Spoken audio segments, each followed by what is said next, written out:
वंदे मातरम यानी एक ऐसी रचना जो भारत की आजादी की लड़ाई का नारा बन गई।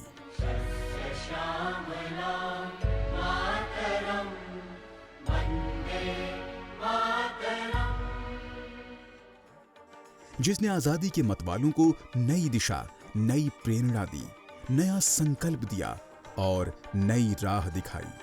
जो रचना आजादी के आंदोलन में शामिल होकर और बाद में देश का राष्ट्रगीत बनकर अमर अजर हो गई, उस वंदे मातरम के लेखक थे बंकिम चंद्र चटर्जी। बंगाली भाषा के साहित्य के सम्राट के रूप में जाने जाने वाले बंकिम चंद्र चटर्जी प्रसिद्ध लेखक, कवि और पत्रकार थे।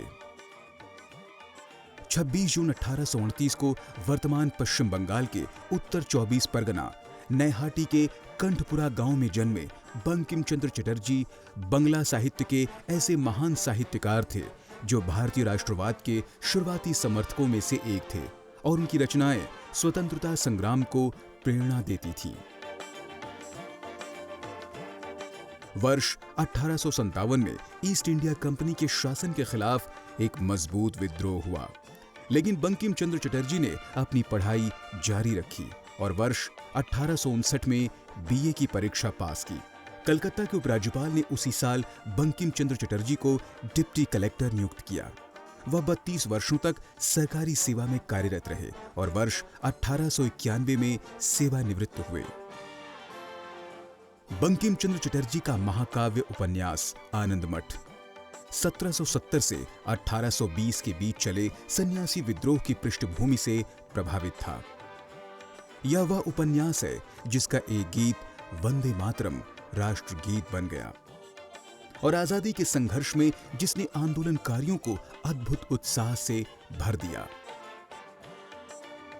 उन्होंने संस्कृत का अध्ययन किया था और वह इस विषय में बहुत रुचि रखते थे, लेकिन बाद में बंगाली भाषा को जनता की भाषा बनाने की जिम्मेदारी ली।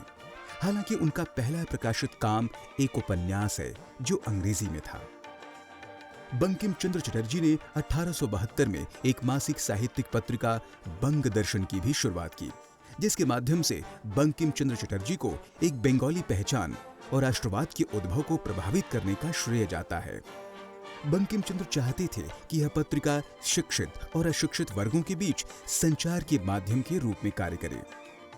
इसी पत्रिका बंग दर्शन में सबसे पहले 7 नवंबर 1875 को वंदे मातरम प्रकाशित हुआ और बाद में वर्ष 1882 में आनंद मठ में प्रकाशित किया गया। 1880 के दशक के अंत में पत्रिका का प्रकाशन बंद कर दिया गया, परंतु वर्ष 1901 में रविंद्रनाथ टैगोर के संपादक बनने के बाद इसे फिर से शुरू किया गया।